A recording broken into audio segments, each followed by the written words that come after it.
can mean for your team. My name's Tom Marquis, Presidente, 917-889-8516 with our digits. We'll talk with you soon. Rick, you have yourself a Merry Christmas, and Matt, you do the same. Yeah, you too. Have a good Christmas, guys. All right, buddy. We'll see you.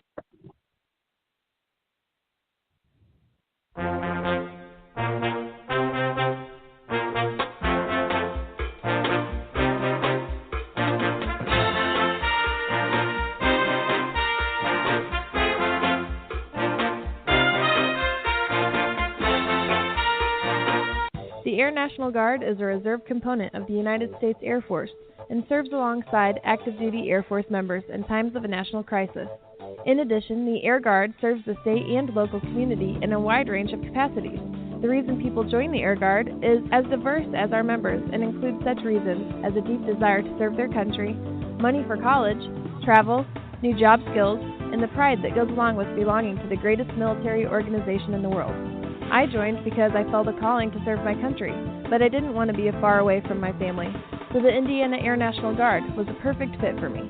With over 95 different career opportunities to choose from and 100% paid college tuition to any state-funded college, why not give us a call? Call 1-800-841-3103 or visit online at goang.com to find out more. Again, that's 1-800-841-3103. The Air National Guard, guarding America, defending freedom. It's double trouble, double the fun at African Safari Wildlife Park in Port Clinton, Ohio. See the largest antelope on Earth, the giant eland, and the ugliest creature on Earth, the African warthog. There's so much to see and do, including the Midwest's only drive-through safari. Feed the animals. See live educational shows. Feel the excitement.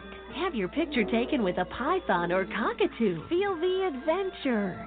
Shop the Simba Lodge gift shop with items available from around the globe. Visit the snack bar or picnic facilities. Enjoy a pony or camel ride. Or cheer your favorite porker on to victory in the famous Pork Chop Down. Bring your family to see the rare and exotic animals at African Safari Wildlife Park in Port Clinton, Ohio. Just take Route 2 to the Route 53 North exit and follow the sign. Only 17 miles west of Cedar Point via Route 6. Open every day, rain or shine. Tonight is the 7th night of Hanukkah, and here to sing a Hanukkah song is Adam Chandler.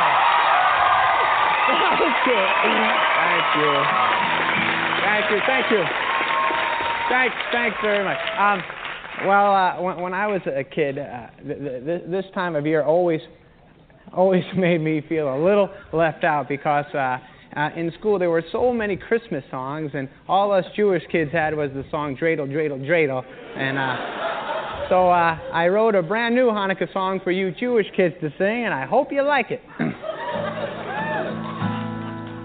Put on your yarmulke, here comes Hanukkah. So much funaka to celebrate Hanukkah.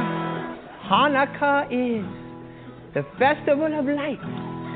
Instead of one day of presents, we have 8 crazy nights. But when you feel like the only kid in town without a Christmas tree, here's a list of people who are Jewish, just like you and me. David Lee Roth lights the menorah. So do Kirk Douglas, James Caan, and the late Dinah Shore. Guess who eats together at the Carnegie Deli?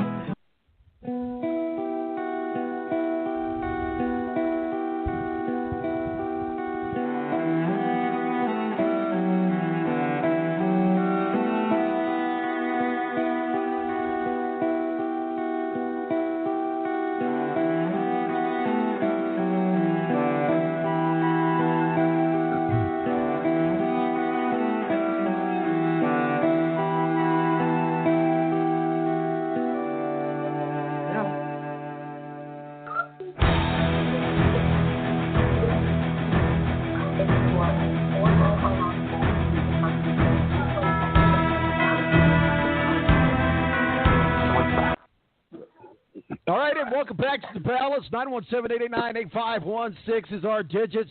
Thanks to Rick Riggin and Matthew Embry talking a little bit about some college football and college basketball. Joining us now is Cleveland Browns super fan, Adam Jividan. Merry Christmas to you, sir.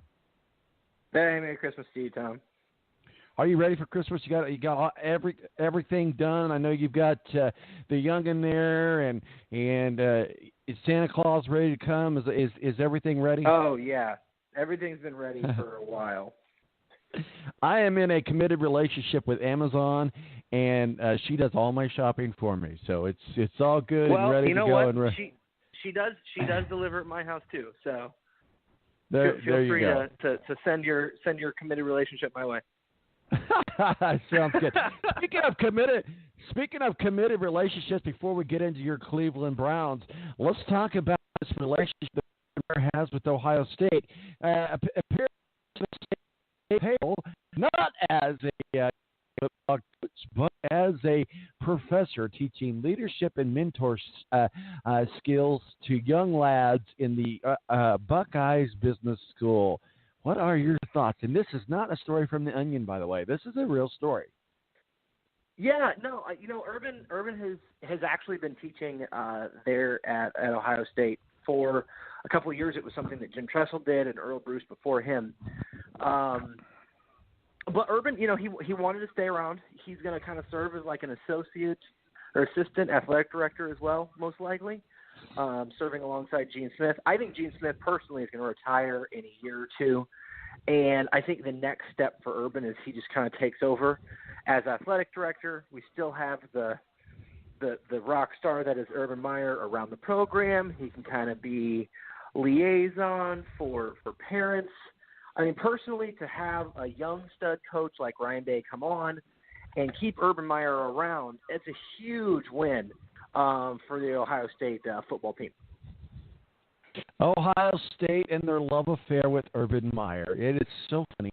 Like the base in Trump and their love affair with Trump. I'm just kidding. Maybe it's not quite that bad. But anyway, Cleveland Browns may finally be moving out of the darkness, sir. I know you need a Christmas miracle, and Santa Claus is on your list. Baker Mayfield might be a lock for the rookie candidate of the year. What are your thoughts? I think, there's a lot of talk that he is now catching up to Saquon Barkley. I don't get it.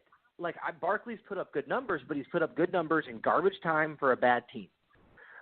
Baker's come in. He's 6-6 as a starter. 2 more wins would move him to 8-6. And when you consider that Hugh Jackson was a part of a chunk of that, he's been phenomenal since Freddie Kitchens took over as offensive coordinator under the leadership of Greg Williams. He's been a Pro Bowl caliber quarterback since Greg Williams took over as head coach. I don't see how it's anybody but Baker. I think Baker has galvanized not just the team but the city. It's going to make Cleveland the place to be if you are free agents. Or whoever's going to fill that head coaching job. It's now the best job in football, without a doubt. It's the second youngest roster in the league. We have roughly $86 million in cap space right now for next year, and all of our draft picks for this upcoming draft. So I'm pumped, and I'm ready to see where we go in 2019. Well, the first thing you got to do, though, is you got to get yourself a head coach. And, there's been talk about Coach Kelly from Notre Dame. There's been talk about Urban Meyer. If you're in the leadership office of the Cleveland Browns, who's on your wish list this Christmas for your head coach in 2019? So I think, I've done a lot of thinking, and, there's a lot of talk about Lincoln Riley coming. I've heard the Brian Kelly. Urban is done coaching. He's not leaving what he's doing. The name that I keep kind of coming back to is somebody that Colts fans might be familiar with after last year's search, and that is Dave Toub, the Kansas City Chiefs special teams coordinator. He's highly respected around the league. He would likely be able to retain Freddie Kitchens as offensive coordinator, likely be able to retain Greg Williams as defensive coordinator to keep continuity around that team while kind of being able to come in and set the overall tone and direction for the team. So the more that Kitchens and Williams have done so well with this team, the more I'm just looking at we don't need a complete overhaul. We need someone to kind of come in and just continue that upward trajectory while retaining Coach Kitchens and Greg Williams as well. So my number one guy is also familiar with John Dorsey as well, since John Dorsey was in the Kansas City front office just 2 years ago. So it's Dave Tobe. There we go. That's not a bad choice at all. I think Lincoln Riley will also be a good one. But first and foremost, the Browns have to take care of business in Week 16. You guys have the Bengals this week. Am I correct on that? I think so. That is correct, and it will be ugly. So you have you host the Cincinnati Bengals, a team that you guys beat handily a few weeks ago. Then you guys travel to Baltimore. You can do us a favor by beating Baltimore. San Diego can do us a favor today by beating Baltimore. To beat the Giants tomorrow.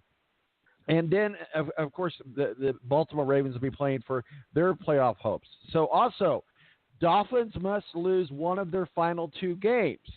Also, for you guys to get in, the Ravens must lose to the Chargers in Week 16. That'll probably help you guys out. And if the Colts and Titans both lose, those are all scenarios that you got to be rooting for. But yeah, that's not going to happen. So, I mean, it's good to have that Christmas wish list and think, hey, we're going to get into the playoffs. But that said, you guys are in a heck of a lot better position than you were last year. You don't know that you went to the playoffs. And this may sound cliche, but you don't have anything to lower your heads about. I don't think you guys are the mistake on the lake this year. No, I think we're going to win out, personally. We're going to absolutely take care of business against Cincinnati. We'll help the Colts out, being here in Indy. And I've been around the Colts program most of my life as well. My mom's from Anderson, so I remember going to training camp at Anderson. So I'm happy to lend a hand to the Indy faithful and see what Andrew Luck can do in the playoffs. But, I don't think we're going to make it. Frankly, there's too much that has to happen.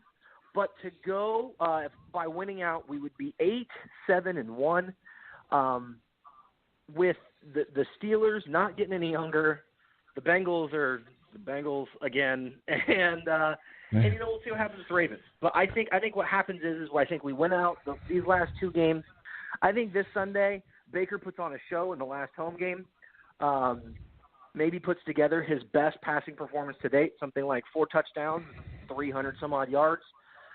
And I see us winning a close game against Baltimore next week, and then really taking that upward momentum into next year. We're going to be in a place in the draft that we haven't been before, which is really being able to take the best player available.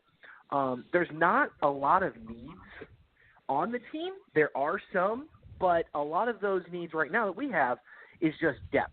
We've got a really great starting 22 if they're all healthy, but we need to build up that second and eventually third wave, behind them, as you see in the NFL, where guys get hurt and you have to have that next man step up, and that's really the difference between the good teams and the great teams.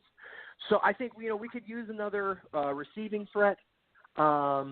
We could use a left tackle. And we could use like a defensive tackle next to Larry Ogunjobi and maybe a linebacker. But beyond that, there's not a lot of needs on this roster. And John Dorsey still has a treasure chest at his disposal. So I'm really confident that this new front office is just going to get the job done and that players are going to want to come play with Baker Mayfield. Well, I think a lot of people are going to want to play with Baker Mayfield, and I think he's matured a lot from seeing him in college. So we'll see what happens. Again, you guys have the Bengals. Does Marvin Lewis keep his job again this year? You know what? Here's what I think happens, and I'm hearing a lot of this out of Cincinnati. Marvin Lewis is going up to the front office. He already basically runs the front office, and he's going to hire his good buddy. And I can't for the life of me understand why, Hugh Jackson to be head coach. Hugh Jackson's already on the coaching staff. You know what, Cincinnati? If you want Hugh Jackson, you can have him. When you had our own players basically be like, see ya, Hugh,